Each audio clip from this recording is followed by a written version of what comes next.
This episode of Techno Buffalo is brought to you by the 2013 Ford Mustang. What's up, everyone? Welcome back to another episode of Rumor Roundup. Filling in for Noah Kravitz, I'm John Rettinger. Noah is currently covering Google I/O, which coincidentally we're going to talk a bit about in this episode of Rumor Roundup. So up this week, we're going to talk about Android fragmentation, Wii U pricing, Microsoft perhaps building their own phones, and Kindle Fire 2. This is Rumor Roundup. Let's go ahead and get started.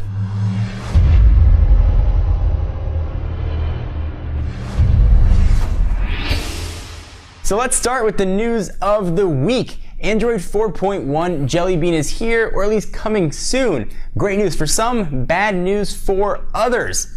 It's further pushing Android fragmentation. Most devices don't even have Ice Cream Sandwich yet. You look at some flagship devices that most people might be looking to purchase. You've got the Galaxy S3, the HTC One X, all shipping with Ice Cream Sandwich, are now running an outdated operating system. Google's release cycle has been 4 to 6 months-ish before new operating systems are pushed out. Carriers generally have to wait, and manufacturers have to wait generally another 6 months after that before they finally get them on their devices. So we've got yet another OS that's going to push the fragmentation even further. So the question here in the rumor is, what devices are going to get Jelly Bean? Or are they even going to skip Jelly Bean completely and wait for the next iteration of Android, probably called Key Lime Pie? It's really the big question. Devices like the Galaxy S3, HTC One X, are they going to get Jelly Bean? We've reached out to HTC, we've reached out to Samsung, but yet no one has gotten back to us. I think they don't even know what's going to happen with their operating system quite yet. So we'll move from the world of phones to video games. Nintendo President Iwata said that they are going to learn from the 3DS mistake when they launched the Wii U. They haven't told us what the price of the Wii U is going to be, but when the original Wii launched in 2006, it came out for a $250 price point. And all signs are pointing to that $250 price point being the same price point that we see for the Wii U. Pretty relatively entry-level price, but what's even crazier is that the Wii came out in 2006. It hardly seems believable that the Wii has been out for 6 years. If you guys remember back in 2006 when the Wii came out, it took the world by storm. Motion controllers now are something we take for granted, but back then, we'd really never even heard of them. You couldn't pick up a Wii for almost a full year. The things were so hard to find. Nintendo's certainly hoping they can emulate that with the Wii U. I'm just excited about the classics for Nintendo. I'm excited about Mario Brothers with better graphics. I'm excited about Mario Kart with better graphics, and maybe playing some first-person shooters on there with current gen graphic capabilities. But nice to see a Nintendo console that can push out 1080p content. The rumor though is a price, and I do expect the Wii U to hit $250. So let's go from games to tablets. Let's talk about the Kindle Fire 2. All the hoopla has been about the Nexus 7 that was announced earlier this week, and it clearly has the Kindle Fire right in its crosshairs. Amazon though is not one to rest on their laurels, and rumors of the Kindle Fire 2 are already swirling.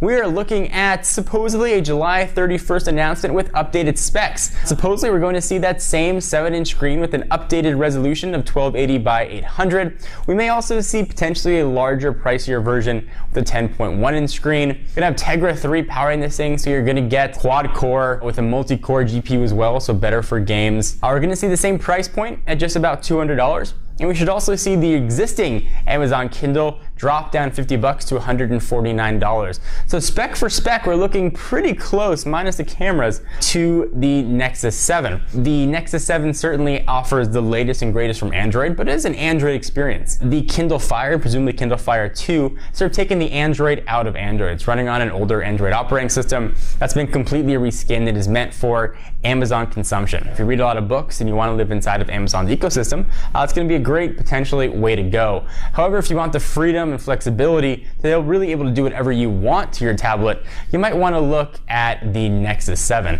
And speaking of things that I am excited about, let's go ahead and take a minute to thank our sponsors at Ford and the incredibly awesome 2013 Ford Mustang. Over the past few years, Ford has been synonymous with in-car technology, and the 2013 Mustang is no exception. From this super fast bad boy, you can make hands-free calls, you can launch apps, you can even send tweets to tell people how fast but safely you're going on the freeway. So all that cool technology that Ford thought of kind of got us thinking. Ford's got smart guys and girls that are working on their programs, but we got smart guys and girls in our audience. What would you guys put inside of the 2013 Ford Mustang to improve the technology? Do you want it to have Spotify accounts, link up with your friends?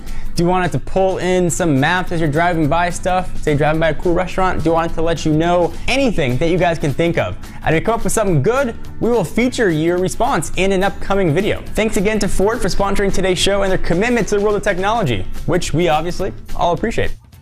So last week, Microsoft debuted the Microsoft Surface, one of the first real hardware devices they built themselves, and rumors are already swirling that they might be making their own phones. First, it was almost confirmed they were going to make their own phones, and Microsoft themselves said, no, we have no plans to make our own phone hardware. And I'm sure you can collectively hear all of Nokia sighing that that was going to be the case. I don't think it makes sense for Microsoft to make their own phones now, but I wouldn't count them out for making it in the future, especially if the Nokia deal doesn't necessarily yield the fruit that Microsoft and Nokia were hoping. What do you guys think? Are we going to see phones made from Microsoft in the near future? My bet is in the next 2 years, we probably will.